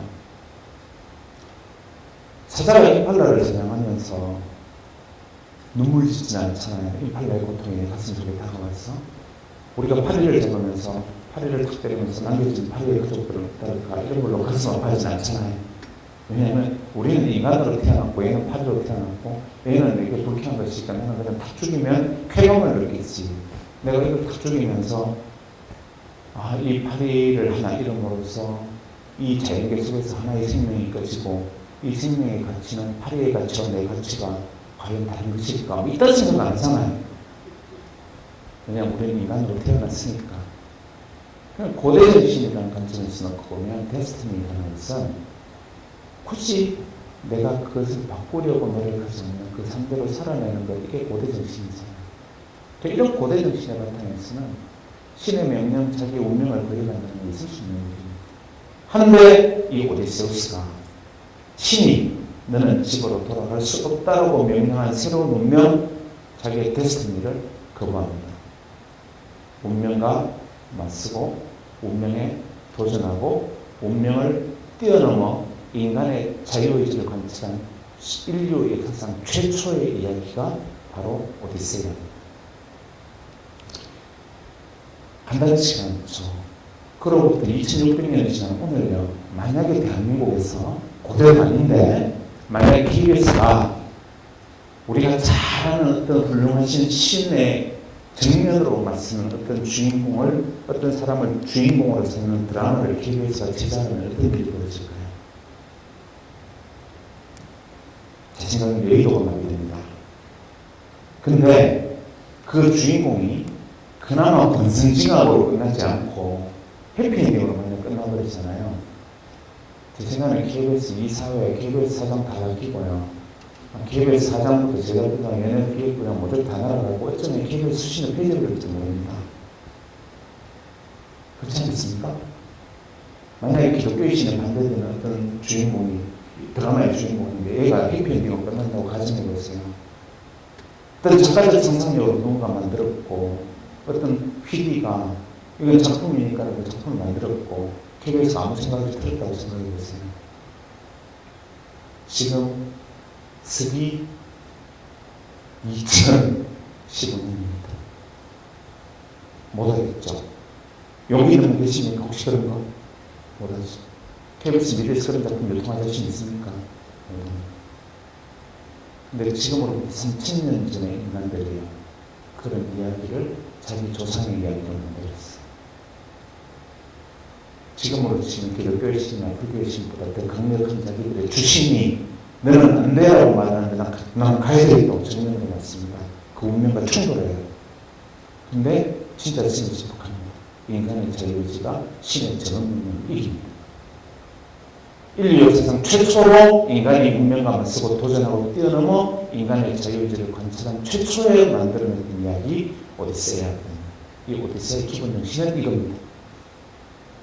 이런 이야기를 만들었던 그리스인들은 사고가 무지하게 독특했어요. 애들이 해적들임에도 불구하고 하루는 애들이 고기 잡다가 난파해가지고 반대편 페르시아 해안에 가거든요. 페르시아 해안에 밑에 보면 괴상하게 생겼거든요. 생긴 거는 생각이 많은데 머리카락은 끊고 눈도 끊고 이상하거든요. 이걸 잡아다가 홍전에 황실에 데려갑니다. 페르시아 황제 앞에. 그 당시 페르시아 황제는요, 중국도 그랬는데 중국은 고도국배, 황제 앞에 가면 이마를 머리에 당겨야 되잖아요. 왜냐하면 황제가 명하지 않은데 고개를 들면 황제를 해할 의도가 있거나 황제를 우습게 여긴다 해서 그냥 죽여버리잖아요. 황제의 시비. 페르시아는 황제 앞에 우짜로 나아가려면 무릎으로 기어서 가야 됩니다. 그 당시에. 왜냐하면 무릎을 떼는 순간 황제를 시할 의도가 있거나 황제를 우습게 여기는 거니까. 그래서 황제 앞에 데려가서 그 우짜를 데려간 다음에 병사들이 이야기합니다. 황제 앞에 무릎을 꿇어라. 그랬더니 이 야만족들이 어느 두 사람이 뭐라 했냐면요, 황제한테 무릎을 꿇으라니까 이렇게 말합니다. 사람은 사람 앞에 무릎 꿇지 않는다. 사람은 사람 앞에 무릎 꿇지 않는다. 이렇게 말합니다. 무시하는 거예요. 황제가 완전히 빡칩니다. 니 내보고 사람이라 했나 지금. 니도 사람이고 나도 사람이라 했나. 나는 신의 대리, 아우라 말스가 신의 대리인이고 너는 내 거다 내 거. 그러니까 고대 정신은 그러잖아요. 황제는 이 세상은 나의 것이잖아요. 그 제왕적 사고를 가지면 이건 나의 것이라고 생각하는 겁니다. 제왕적 사고라는 게 무슨 말이에요? 국가도 내 것이고 국민도 내 것이니까 그들을 긍휼히 여긴다. 이렇게 생각하는 거잖아요. 이게 내 것이에요. 황제 입장에. 그래서 고대의 기본 정신은 우리가 역사를 보면서 어떻게 이렇게 잔혹할 수가 있나 싶지만 너무 당연해요. 황제론으로 보면 너도 내 거고 너도 내 거고 다 내 것인데, 그러니까 네 남편도 내 것이고 네 아내도 내 것이고 내 아들도 내 것이니까 그냥 길 가다가 네 아내가 이쁘면 나주라 데려가 후궁으로 살 거야. 뭐 아들 하나가 딥시다는 뭐 잡아다가 그냥 군대 가서 죽일 뿌려도 되고요. 가다가 마음에 들면 칼로 꼭 찔러 뿌려도 괜찮아요. 내 거니까. 내 거죠. 그 내가 그들에게 뭐 사랑심을 주면 어마어마한 흔전을 베풀고, 그럼 그 사람들은 너무 당연합니다. 아까 제가 말씀드렸다시피 사자가 영향을 받아보는 시각이잖아요. 근데 내 앞에서 사람은 사람 앞에 무릎 꿇지 않는다 이렇게 말하는 순간 페르시아 군대는 돌아버립니다. 니 내보고 사람이라고 그러면 니하고 나하고 똑같다. 그래서 그 그리스 어부들을 짝두로 길이 방향으로 두 동강을 낸 다음에 길까지 던져버립니다. 저는 황제의 행동이 이해가 됩니다. 자기 생각엔 당연히 그랬을 거예요. 용납할 수 있는 거잖아요. 그러면서 황제가 신하들을 불러서 이야기합니다. 저 바다 건너의 야만족의 무리들은 점령할 가치도 없는 땅에 살아가는 야만족들과 점령하지 않고 그냥 두었더니 거기에 악이 깃들었다. 내가 그들의 것이라는 사실조차 모릅니다. 그래서 자신을 보내서 이야기합니다. 그들에게 가서 이야기해라. 그들은 나의 것임을 알게 하라. 대신 나의 것이 되면 내가 은혜를 베풀어서 먹을 것도 좀 주고 학교도 지어주고 병원도 지어주고 애들이 너무 거지같이 사니까 내가 베풀어 주겠노라고 전해라. 따뜻한 뜻을 얘기하죠. 그럼 황제의 사신이 그리스도로 가서 이야기합니다. 우리 황제께서 짐승 같은 것들에게 먹을 것도 좀 나눠주시고 지켜도 좀 많이 보태주신다는 거. 근데 내 어부맨 놈이 와서 감히 황제 앞에서 사람은 사람한테 무릎 꿇지 않는다고 얘기했는데 그거 미치는 줄 알구나. 너희들이 황제의 것임을 잘 알아야 된다. 그래서 너희들이 황제의 것임을 잘 안다고 황제에게 말씀드리는 의미에서 너희 땅에 나는 흙과 물을 바쳐라. 이렇게 말합니다. 요지는 이겁니다. 흙 한 줌과 물 한 병을 황제에게 바치면 왜 너희들에게 식량도 주고 원조도 주고 아프리카에서 미국이 아프리카 도와주겠다 이 말이잖아요. 그러니까 그리스인들이 어떻게 했냐면 뭐라고? 그래서 그 사신들이 목을 달랑달랑 다 베어버린 거예요. 하나만 딱 살려가지고 이렇게 말합니다. 니네 황제한테 가서 전해라. 모론 라베 이렇게 외칩니다. 이게 MOLONLAB 모론 라베라는 그리스 말이 우리말로 말하면 네가 와서 가져가라. 다 죽이고 하나도 살려가서 황제한테 가서 살아 돌아온 애가 황제고 이렇게 얘기합니다. 다 죽었는데요. 걔들이 네가 와서 가져가라고 하는데 이렇게 말했을 거 아닙니까? 황제가 완전히 빡쳐버리죠. 그래서 페르시아 황제가 그리스를 멸하기로 작정을 합니다. 그래서 그들 종족을 멸하라는 명령을 내리고 그때 종족을 멸하라는 제노사이드를 어느 날 그 이후로 계속 이제 히틀러의 대인 만살이라든지 투치족이 후투족을 만살하려 든다든지 IS가 기독교를 만살하려 든다든지 이렇게 종족을 말살이 기운이 됩니다. 그래서 페르시아 황제가 제노사이드를 명합니다. 그 땅에 살아가는 모든 것들을 다 죽여라. 악의 정리인 거죠. 대형사고는 거죠. 이때 그리스 분들이 사실 페르시아 황제 앞에서 인간은 인간에게 무릎 꿇지 않는다고 말했던 그 선언이 서구 인간적 힘의 출발이자 사실 인간이라는 것의 자정선언의 최초의 자정선언이었습니다.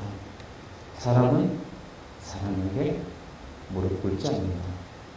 평등의 가치, 인간의 가치 중에 가장 중요한 가치가 사실 선언된 순간이었어요. 그가 대통령이든 청와대 최초거든. 그가 기획 사장이든 미래의 비정규직 직원이든 인간과 인간은 기본적으로 대등하고 평등한 관계, 똑같은 가치를 가진 존재라는 거죠. 다만 내가 하고 있는 롤이 다르고 내가 가지고 있는 퍼포먼스가 다르고 현재 내가 가지고 있는 일의 범위가 다를 뿐이죠. 내가 그를 인간으로 경배할 이유가 없고 내가 그에게 나를 경배할 이유를 내가 강요할 수 없는 것은 인간과 인간은 근본적으로 평등하다는 가치. 그래서 미국에 가면은 백악관 가면 대통령하고 참모하고 똑같이 주머니에 손 꽂고 다리가 너글너글해서 이야기하고 영국 가면 다들 다리 꽂고 앉아서 수상하고 다 이야기하잖아요. 또 우리 어르신들 보면 저 세상분들 그러시잖아요. 근데 우리는 메르스 찍고 난 다음에 성서병 원장에 가서 대통령한테 90도를 흐르고 펴가지고 눈도 똑바로 못 마주치잖아요. 대통령이라는 직을 가진 사람에게 대해서 그 직에 대한 최소한의 존경심을 표시하는 것이지 그 인간에 대해서 굴종하는 것이 아니잖아요.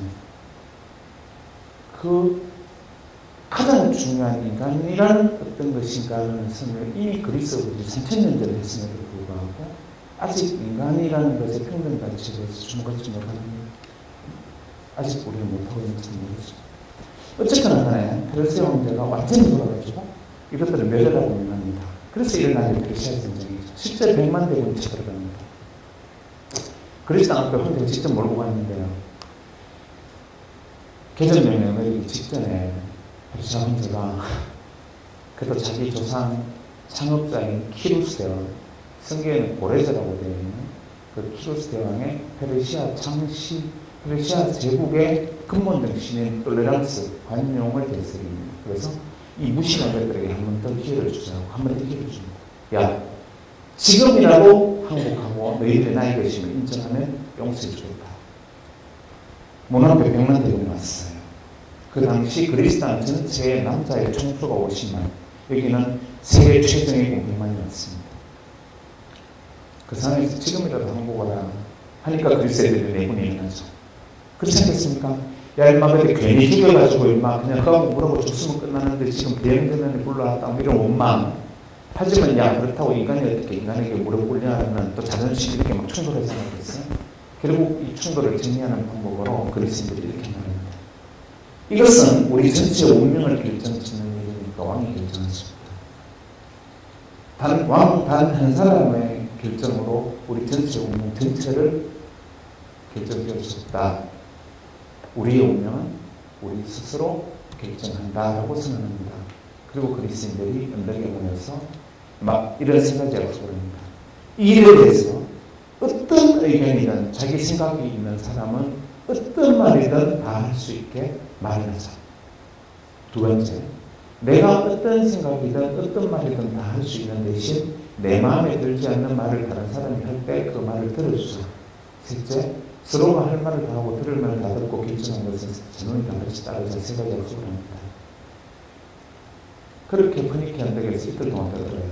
했던 말도 하고 말 많은 사람 있잖아요. 회의하면 계속 이야기하고 또 뜬금없는 소리하고 뭐 지금 그리스 우리가 페르시아와 맞설 것인가 이러고 있는데 갑자기 누가 올라와가지고 뭐 이러고 오면 맞추자고 그러고 이런 소리 하면은 그거 다 듣깁니다. 그리고 모두가 이야기한 다음 결정을 내리죠. 맞서 싸우자는 흰 돌, 항복하자는 검은 돌을 각자 한 개씩 바구니에 담기로 합니다. 그리고 진원에 가서 시민들이 검은 돌과 흰 돌을 던져요. 바구니에 있는 숫자가 3편이 흰 돌이 검은 돌보다 8대 2로 많아서 전체가 싸우기로 하고 페르시아가 맞습니다. 중과부적이었지만 그 전쟁은 이기죠. 이게 우리가 알고 있는 페르시아 전쟁입니다. 문제는 페르시아 전쟁을 이겼다. 뭐 전승의 이야기가 중요한 게 아니고요. 가장 중요한 건 뭐냐면 그때 그리스인들이 우리의 운명은 우리가 스스로 결정합니다. 라는 대전제에 의해서 말하고 싶은 사람은 자기가 어떤 생각을 가지고 있든 어떤 말이든 말하고 싶은 사람은 다 말한다. 내가 어떤 생각이든 어떤 말이든 말할 수 있는 자유와 권리가 있는 대신 내가 다른 사람의 말을 들어줘야 할 의무도 있다. 세 번째, 모두가 뜻을 같이 하기로 한 약속에서 뜻이 결정되면 그것을 따를 책임이 있다. 이 세 가지 약속입니다. 그리고 힘들어가 그놈들을 던진 그 순간을 가리켜서 우리는 이 땅에 민주주의라는 제도가 탄생했다. 이렇게 합니다. 인류 역사상 이 땅 위에 민주주의라는 제도가 탄생한 바로 그 순간이요. 그들의 약속이 무엇인가를 떠올려보면 사람은 어떤 생각이든 어떤 말이든 어떤 사상이든 어떤 철학이든 인간은 자기의 말과 자기의 생각을 누구와 앞에서든 이야기할 수 있는 권리가 있다. 제1에서는입니다. 제2에서는요.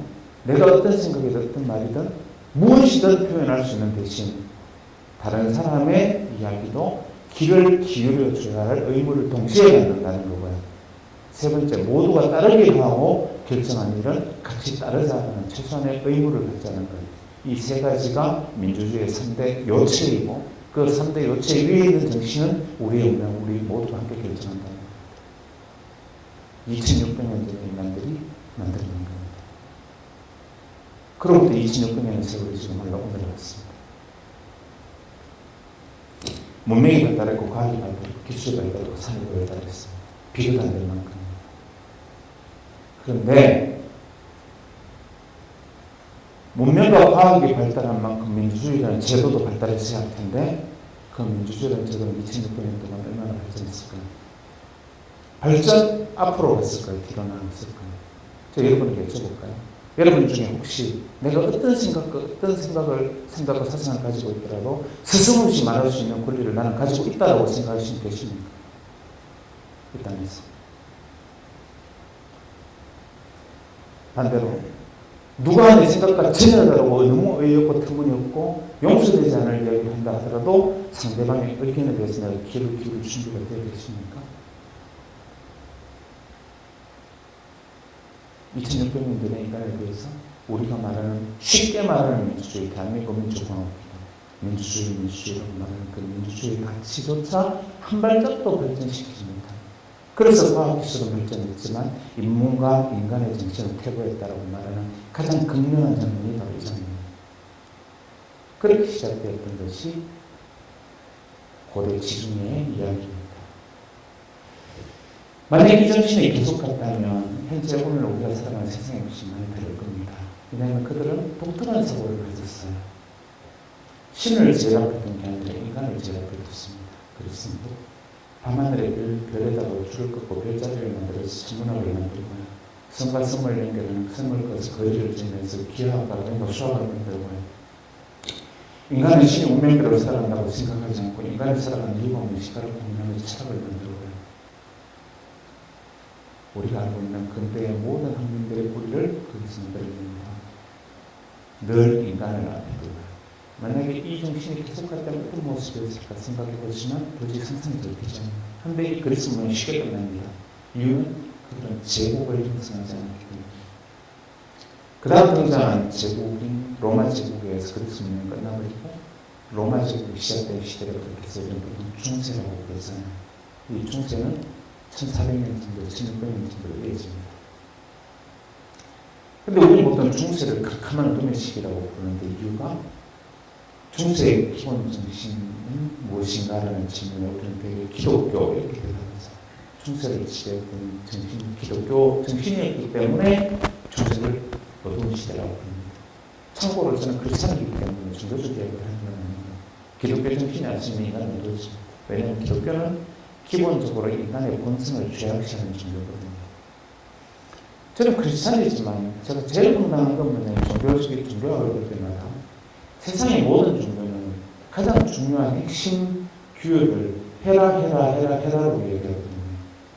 예를 들면 배화교라면 good think, 좋은 생각을 해라, good behavior, 좋은 행동을 해라, good talk, 좋은 말을 해라. 이게 근본이다 이렇게 말하고요. 하지만 좋은 건 하라 그러죠.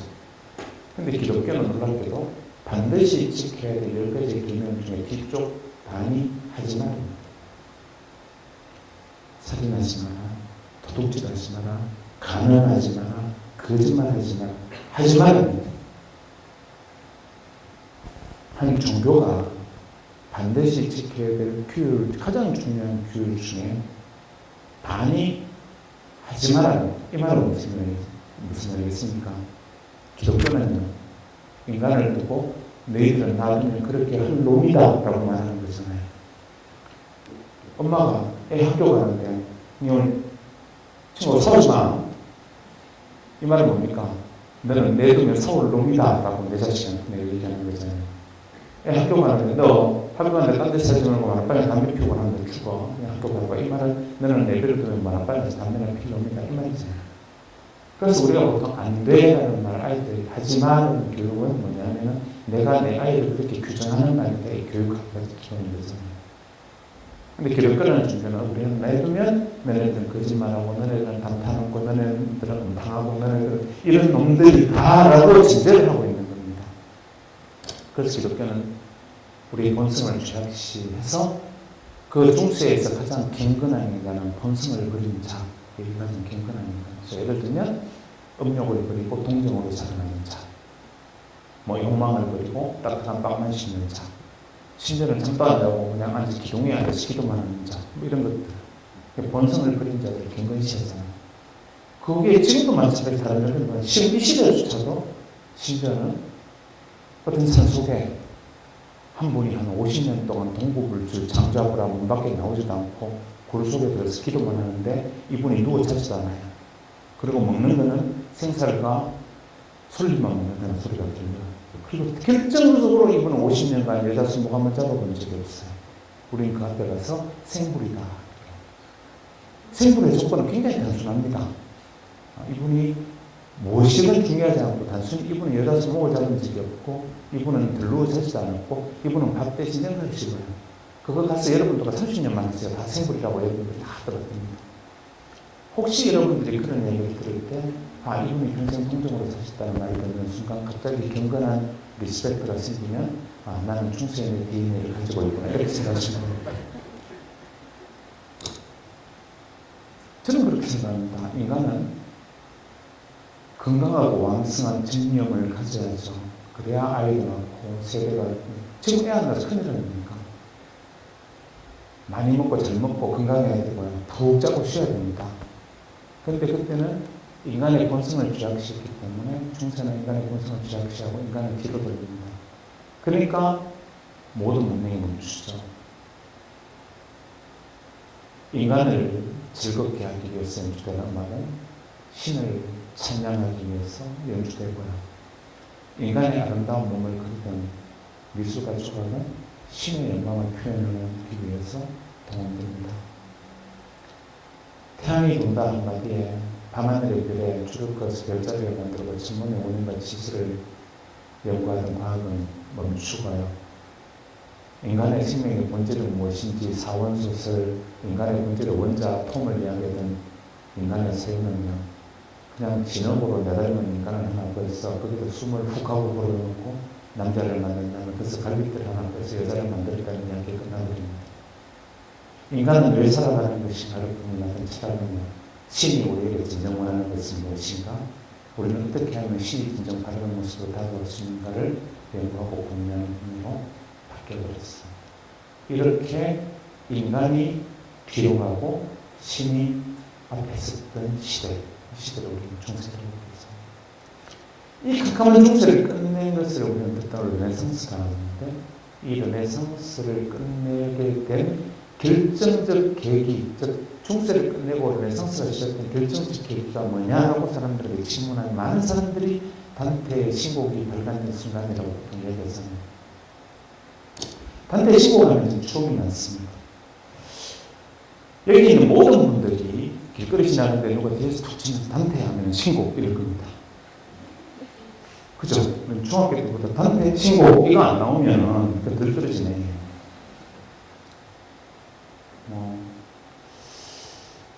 유승용의 징계록 이건 바로 안 나오는데요.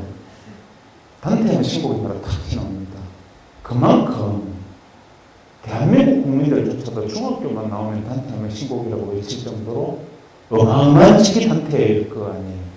근데 저는 지금도 의문이 단테의 신곡이 그렇게 대한민국 국민이 중학교만 나오면 다 알아야 될 정도로 중요한 책인데 그렇게 중요한 책이라면 가르칠 때 이걸 왜 우리 대한민국 국민이 다 알아야 될 정도로 너네들이 이 단테의 신곡을 외워야만 하는지 선생님이 이유에 대해서 설명해 줘야 되잖아요. 혹시 그 이유를 설명해 주신 분 계시면 갖고 다니까? 단테의 신곡 복화지에 카메라 막 잡는데 선생님 단테의 신곡을 우리가 왜 알아야 됩니까? 내려 나와 있을게요. 이러지 않겠습니까? 아니 단테의 신곡을 대한민국 중학교로 나와도 다 하는 이름이라면 왜 우리가 그걸 알아야 하는지에 대한 이유를 들어야만 하는 게 교육이 아니었겠습니까? 저는 뼈아프게 느꼈던 제 생에 가장 트라우마가 컸던 순간이 초등학교 4학년 때인데 음악을 80점 맞아서 엄마한테 되게 혼났던 기억이 있습니다. 왜냐면 그때는 음악만 100점 맞아야 되잖아요. 뭘 틀렸냐면 음악의 아빠는 바하고 음악의 엄마는 핸델이고 음악의 시동은 모차르트고 승희는 베토벤 주급기가 있었는데 엄마하고 아빠를 잘못 갔어요. 그래서 80점 맞았는데 저는 지금도 머릿속에 이해가 안 되는 게 왜 꼭 아빠가 바하고 엄마가 핸델이어야 하는지를 전혀 모르겠어요. 그리고 그 둘을 바꿔보면 왜 꼭 틀려야 되는지 잘 모르겠고요. 우리가 대체로 예술 교육을 받는 이유는 그게 아니겠습니까? 보편적 특별한 영감을 갖지 않고 태어난 보통 사람의 평범한 정서로는 이 영감의 불꽃을 체험하기가 어렵습니다.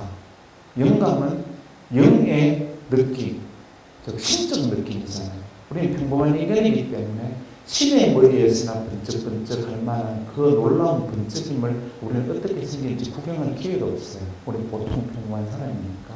이때 신적 번쩍임, 영의 느낌을 가진 이 영의 느낌이 영의 감정을 가진 자들이 있죠. 그 가진 자들을 우리는 광기를 가졌다고 말하고 이 광기 가진 자의 대표적인 그룹이 예술가들입니다. 예술가들이 자기를 번쩍번쩍하는 그 영감을 우리 같은 보편적 정서를 가진 사람들과 사이의 영감과 일반 예술가의 사이에서 그 영감의 세계를 우리가 체험할 수 있게 낳아주는 브릿지가 예술작품이죠.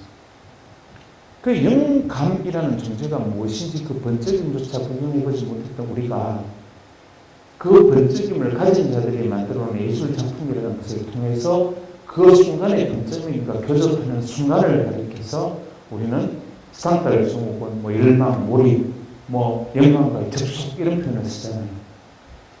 그 순간 나는 몰입과 모라를 경험하면서 내가 속한 사회의 정신이 아닌 영감의 세계가 아니라 순간적 접속이 일어나죠. 그래서 우리가 시를 배우고 음악을 듣고 미술을 배우고 예술을 공부하는 이유는 바로 그 영감의 빛이 내 가슴 속에 들어올 수 있는 창을 내는 작업이고 그게 바로 예술교육입니다. 초등학교 때부터 중고등학교 때까지 우리가 예술교육을 받는 이유는요. 줄을 잘못 끄면 90점, 80점, 70점, 60점, 1등, 2등, 3등, 4등 매겨서 학교를 이 학교 저 학교 가기 위한 도구로 쓰라는 것이 아니라 태어났을 때 우리는 인간의 피부를 가지고 태어났고 그 영감을 받아들일 수 있는 창이 없을 때 내 심장에 창을 내는 작업, 그 창을 통해서 영감의 빛이 예술가들이나 그 외의 영감의 빛이 내게 쏟아져 들어오게 하는 그 작업, 창을 만드는 작업으로 예술교육을 했는데 우리는 어떻게 했습니까? 엄마 아빠 줄긋기 해가지고 80점, 90점, 70점 학교 가는 도구를 쓰니까 우리가 이렇게까지 영감이 넘치는 거죠. 그러니까 스티브 잡스가 왜 안 태어나느냐? 그건 엄마 아빠 줄긋기 해서 그런 거잖아요. 그렇듯이 단테의 신곡 같은 작품들도 우리는 아느냐 모르느냐 심심해 있는 도구로 사용했지 왜 알아야 되느냐고 물어봤죠. 단테의 신곡은 알다시피 르네상스의 계기가 된 책입니다. 그 두꺼운 단테의 신곡을요. 저는 4번을 지금 트라이하고 있는데 아직까지도 잘 모르겠어요. 단테의 신곡은 헤브라이즘과 헬레니즘 양쪽에 대한 아주 해박한 예식을 가진 사람이 사실 겨우 이해할 만한 책인데 더 놀라운 것은 교육부 선정 청소년 필독부에서 70인명을 했습니다. 이 단테의 신곡을 다 읽을 수는 없고 읽어보시면 뭐 계시겠지만 르네상스를 불러온 것은 단 한 페이지입니다. 왜냐하면 이게 르네상스를 불러온 겁니다.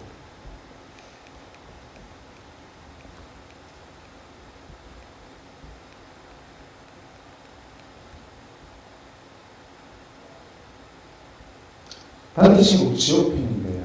이게 오디세우스가 등장합니다. 원래 중세 기독교 문화 속에서 오디세우스는 금기어입니다.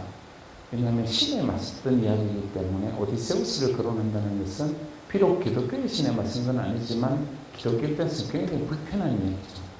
그런데 단테가 과감하게 오디세우스를 이 책에서 거론하는데 어떤 방식으로 거론하느냐 하면 정말 죽이고 싶고 얄미울 정도로 거론합니다.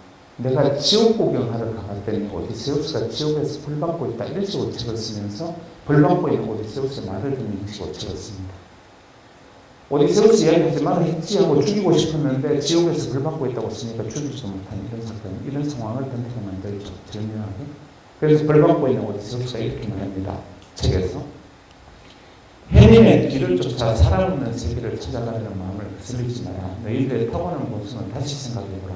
이 세 줄의 르네상스를 이렇게 하고요.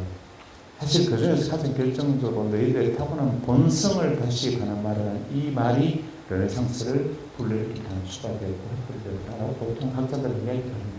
여기서 말하는 본성이요. 본성. 혹시 영화 크라이밍 보신 분 계실지 모르겠지만 제가 제일 좋아하는 영화인데 저는 오닥도닥게 세상에서 나오는 모든 영화는 가능한 에로까지 다 보려고 합니다. 근데 그 많은 영화 중에서 가장 인상적이었던 영화 중에 하나가 이 크라잉 게임입니다. 이 크라잉 게임에서 이제 우화를 그려주는 얘기가 나오죠. 아시는 것 같은데 정갈이 강을 건너야 되는데 자기가 헤엄을 칠 수 없으니까 강가에 있는 개구리에게 부탁을 합니다. 개구리야, 네 등에 태워서 나를 강을 좀 건너주면 안 되겠니? 개구리가 거절하죠. 미쳤나? 너는 내 몸을 독침으로 콕 찔러 죽이려고 하는데 내가 너를 왜 태워서 강을 건너겠니? 그러니까 다시 해야 되는 거지.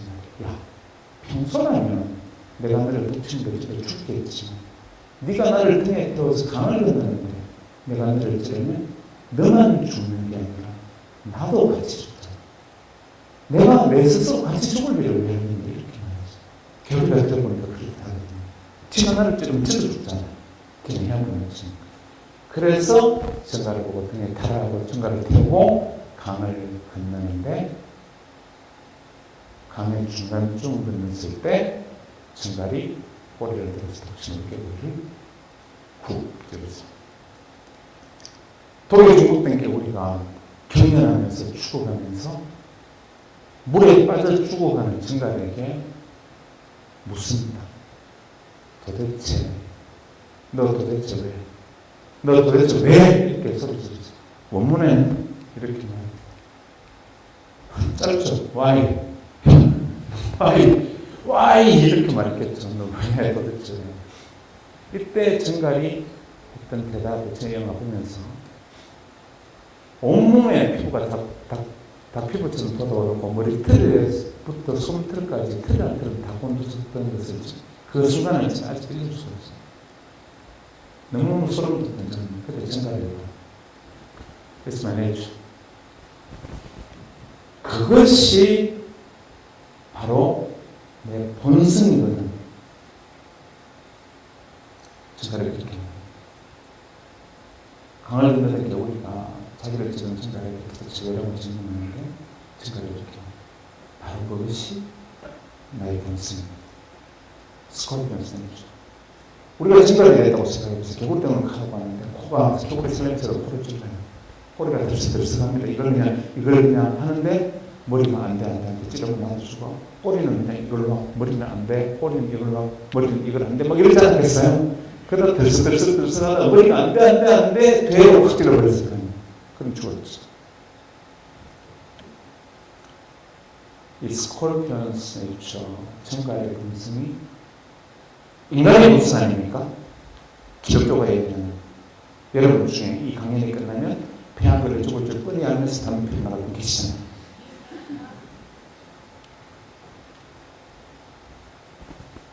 이 인간이 가지고 있는 이 파멸적 본성을 제어하고 이것을 버리라고 말한 기독교의 가르침은 종교로서는 너무 당연하고 옳은 것이에요. 한데 기독교는 종교로서 너희들이 가지고 있는 이 스콜피언스 네이처를 버려라, 본성을 버리게 했지만 문제는 뭐였습니까? 놓쳐버린 것은 인간의 본성이 과연 이런 사악한 본성만 있다는 겁니다. 우리 인간의 본성에는 남의 아내를 탐하고 도둑질을 하고 거짓말하고 살인을 하는 그런 더러운 본성만 있는 것이 아니라 인간의 본성 중에는 누군가 지하철에 뛰어들었을 때 나도 그를 구하기 위해서 이름 모르는 사람을 지하철에 뛰어들어서 내 목숨을 걸는 희생의 본성이 있고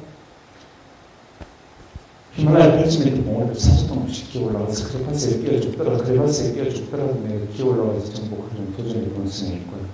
내 사랑하는 사람을 구하기 위해서 스스럼없이 내 목숨을 던지는 헌신과 사랑의 본성이 있고 우주는 저 컴컴한 세계에 무엇이 있는지 그것이 궁금해서 목숨을 걸고 찾아나서면서 어둠을 항해하는 모험의 본성과 도전의 본성이 있죠.